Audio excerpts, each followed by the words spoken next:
Welcome to Solopreneur Success Strategies, and I'm Dane Gardner, and I'd like to welcome you to Get Your Message Out Tuesday, where we talk about your brand, your website, you and social media, defining which social media you want to be on.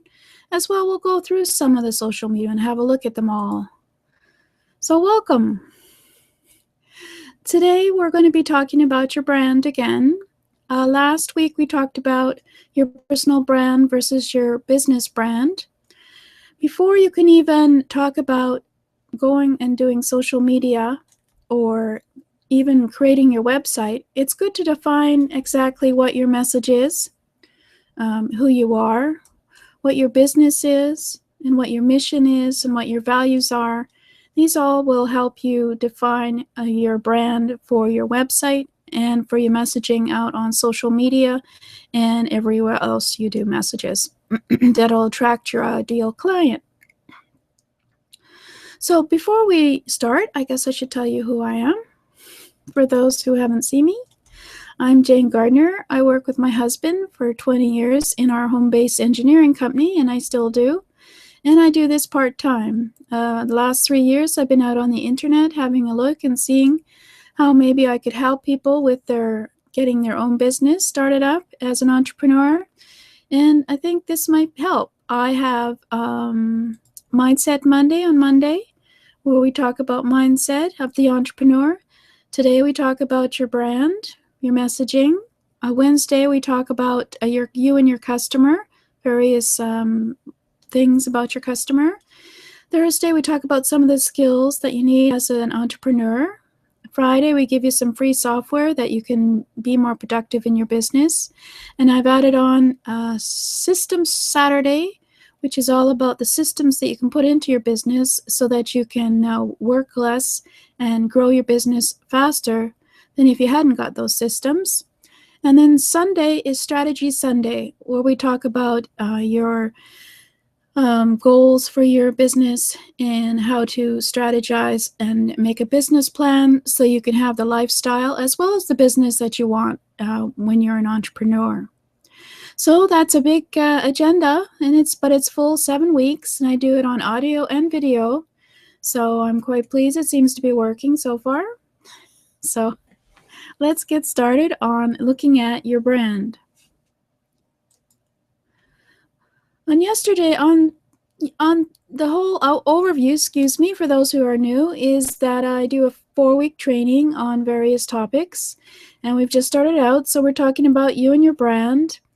Last week we talked about your personal brand versus a business brand, defining that and giving you an idea how different they are. Then we'll do a 4-week training on you and your website and how to do the messaging and the brand of your website in order to also reflect your message. And then we might be adding you and your social media, which one do you want to be on? As we look, we'll just add that in as a question each time we look at the various social media platforms. And even as we speak, there's more coming.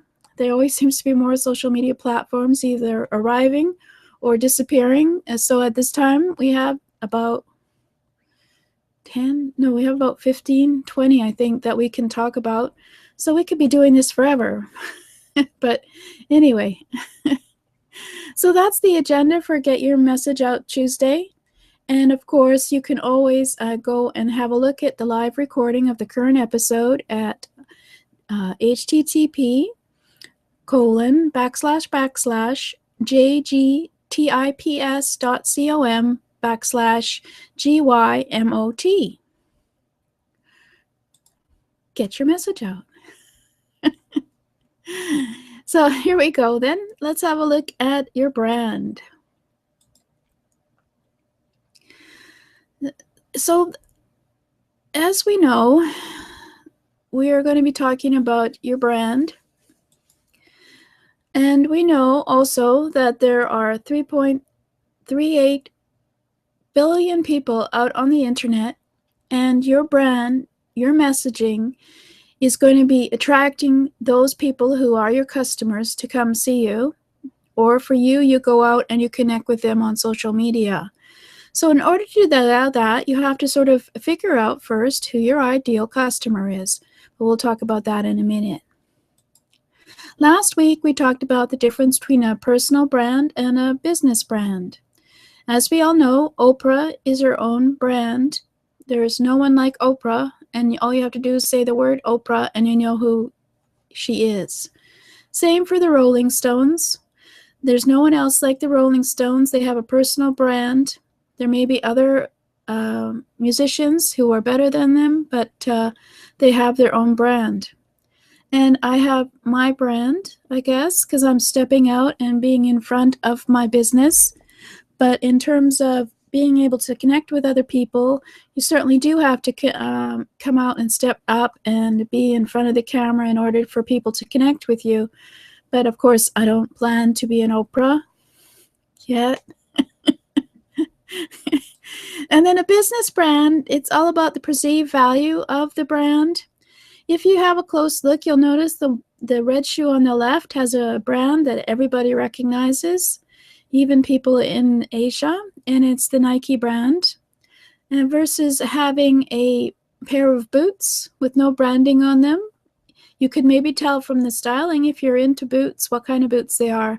But for most people, they wouldn't know what kind of boots they are because Nike has done a good has been good at branding themselves and showing that they are above everyone else in terms of perceived value by their customers. Doesn't mean they are, it's just they seem to be perceived as being unique. So then what we have to do is then look at how a brand is, whether you want to use it as be a personal brand or you want it to be a business brand. And look at how you can keep yourself top of the customer's mind versus your competitors. How can you be unique so that when your customer is thinking about, oh, I need this, where can I go find it? They'll think of you versus someone else. So, I should mention that I have a 6-day intensive on being a brand ninja. You go to https://jgtips.com/brand. And in this 6-day intensive, we talk and we work out how to identify your unique benefits of your business, how to differentiate yourself from your competitors, how to identify your core market and your sub-markets, in case you have a niche market that will be very attracted to your message. And then we have a look at naming your product or business and seeing how that will help you in your messaging.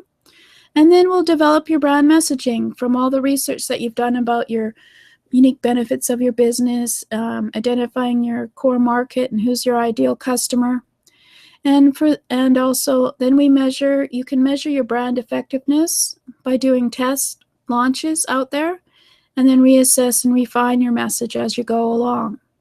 So once you have your messaging, you can attract your ideal customer. When I have certain messaging that I'm having now, for example, the people who are interested in my message will come to see me, or we'll connect and have a relationship, etc. So let's have a look at how do you identify your unique benefits. I think, a brand is your promise, your commitment, and what you stand for and against in your business. It's all about your messaging. If your messaging is consistent and accepted by your customer, and it has a unique edge to differentiate yourself from your competitors, then you will be more successful as a brand.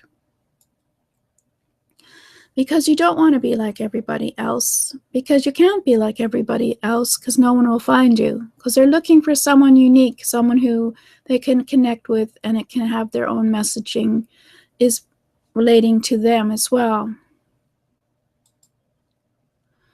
So there are 7 steps to business branding. First, you identify your paying market. Then you target your customer in the market. And you do research on who is your customer. So for example, in my Be Your Own Brand Ninja, what the heck is that name of it again? 6 Attempts to Being a Brand Ninja, I would also add the course that I'm doing called Defining Your Ideal Customer, and as a bonus to this offer, because you have to be able to identify your unique customer first. So anyway, so they've got 7 steps. So you identify who your customer is in your paying market, who are customers. Then you target your customer in the market by naming your business and making it easy to read and remember your brand. You can focus on the elements for your brand once you've decided what are your benefits of your business that will attract your ideal customer. After you figure out who your ideal customer is and you research where they are, etc., and how you can reach them, then you can focus on the elements for your brand that will be attractive, easy to read and remember for your target audience. Then you implement strategies to measure your brand success. So you do a test launch and figure out how successful it was, and maybe do a survey of the people who connected with it as to what they felt the brand was. And this will help you to measure the brand success. And then if it's not working as well as you thought, you can refine your strategy and narrow your brand down to a target niche, or narrow your brand messaging down to a different type of messaging. For example, when I started out, my brand was the business of at-home business. It's about how to start, run, and grow your home business. And what I have found over the last 3 years is that a lot of people aren't really interested in how to start, run, and grow a home business. In fact, they want to know how to be successful and what the strategies are so they can quickly get up and be a solopreneur and an entrepreneur and have a business. So I do still have my brand, the business of at-home business, but for now I'm going to just focus on solopreneur success strategies and how some of the success strategies you can have as a solopreneur, because I've had a look at the market and refined it a bit in order to speak the messaging that I feel will attract people who understand the message and want to connect with me and work with me. So as mentioned on World Domination Wednesday, when you're looking at your customer, you're looking at your ideal customer. First, you identify the feature and benefits of your business, product, or service. And then you decide, well, what is the solution to the customer's problem that your benefits of your business solve? And once you figure that out, then you research your target market, which we also did on World Domination Wednesday, about your ideal customer. So once you've identified who your ideal customer is, then you go and you have a look at your core market of ideal customers and decide, is there any sub-markets that might be even more attracted by your messaging? For example, if you have the newest microwave, that is a small microwave, easy to move, easy to compact, and all it does is defrost frozen dinners. Well, rather than marketing it to homes, maybe you could market it to colleges for students, because it's nice and small and compact, and all they need is one meal to be heated up and quickly, and it doesn't take up too much space. So that would be a sub-niche marketing for your microwave. So then if you've decided what your sub-market might be, or if you have a larger market, it's usually easier to go with the sub-market with the messagings, because then you can attract people quicker because it's a smaller market. But anyway, that's for another day. Okay, then you define your unique selling proposition and what your position is versus your competitor. What is your unique edge that it makes you different from your competitors in the market? And of course, you have to define who your competitors are in order to work that out.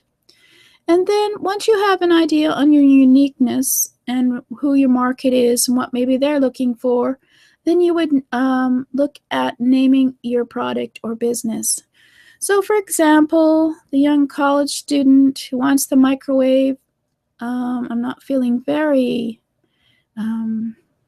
intelligent today, but let's try. Let's call the microwave, I don't know, the quick and easy heat up your frozen dinner. See, even frozen dinner these days is not relevant because they don't have Swanson's probably. Microwave.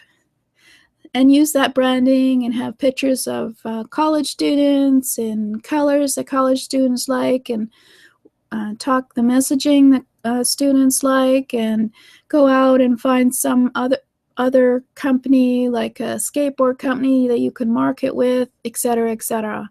So it's a whole marketing thing for you when you decide who your target market is and what you can name your product or business as. So when you're doing your branding strategy, these are the questions you might ask. Is your brand message consistent over time? Is the brand message unique and different from your competition? Will your ideal customers accept your messaging? Or is it too, well, for college students, is it too old-fashioned, too rigid, too who the heck is, the personality that is the representing the microwave? If it's Richard Gere, they might not know who that is. So you have to always look at who your customer is when you're doing your branding. And is there household familiarity to the brand? So are you being consistent in your messaging and getting it out there enough on social media and through your mail or whatever else you're doing for your business, such that they're used to the name and you'll be on top of the mind next time they're looking for your product? So it's always best to have a branding goal before implementing a campaign for branding. So you decide on your vision and overview of what your branding goal will be to achieve in 1 to 3 to 5 years. So you know what to measure as you do your campaigns. So for example, if you decide you have a microwave that is a small microwave and you want to say maybe try marketing to college students and then try marketing to office environments and another niche, then you have to make goals for the year and decide what the campaign will be for each of them. And then once you've done that, you could try a pre-test. You could send the messaging out into the market and see if there's any response to the idea of the, what's it called? Quick and easy microwave, college student microwave. And then you could pre-launch the product as a test with one name, and then measure and reassess as you do your campaigns and decide whether or not people are really understanding what the brand is. You could do a survey of the potential customers or even people who have had a look at it. And then review after your launch whether you're reaching your branding goals. So are you actually getting the feedback and the connection with people for your brand that you wanted? Just have a look at Red Bull Facebook page, or who else? Gary Vaynerchuk. He's got a real brand for the older folks. For his wine glass or whatever it's called, and have a look at that. So then you test. So you pre-test first, send it out as a brand, don't do too much work, test again, measure, see if it's successful, try some free samples, try some competition, or try a giveaway. See if people are reacting and responding to the brand and your messaging, and reassess so you can narrow your brand target as you reassess the branding recognition campaign. So you can certainly then find out that, yes, naming it the quick and easy microwave, which is really quite a boring name, would not work. But anyway, let's say it worked for college students. Then you know it's the brand messaging that you should go with. And so then you should be consistent in your messaging, maintaining a constant campaign, and also, of course, consistency in your elements like your logo, your color, your branding for the product, etc., your packaging, so that people start to remember who you are. So that's basically the brand process in terms of testing your brand. Is you have to go out and test it, see whether people respond the right way or if they're responding the wrong way to your brand. And I'll just go over again my 6-day intensive to being a brand ninja. Go to http://jgtips.com/brand, where we identify the unique benefits of your business, differentiate your business from your competitors, identify your core market of customers and see if there's any sub-markets. Then we go finally and try and figure out how to name your product or business. And then we develop from there your mission, and values, which will tell you what your messaging should be for your brand, and then measure your brand effectiveness. It will go over some of the ways you can research that and reassess and refine your message. Obviously, that won't happen in 6 days, but I do have 5 weeks of email correspondence where you can get feedback from me as well to see how it's going with your messaging. So once you have your messaging, you can attract your ideal customer. So this is what it's all about, is really before you can even do social media, before you can even do your website, you really need to know what your unique benefits of your business are, and then who is your ideal customer. So I think on World Domination Wednesday, we talk a lot about the customer and defining the customer, because really that's who is going to be the person who's going to be supporting your business. So you need to know who they are. So for the 6-day early adopter offer, you can go to http://jgtips.com/brand. You can go to http://jgtips.com/JYMOT to see the video for the show. And you can contact me at jgardner@jane-gardner.com with any questions. And of course, somewhere there'll be the way to spell my name, either on my website or in the podcast or on the video, you'll be seeing me. So that's basically, well, maybe next week we'll do an example brand.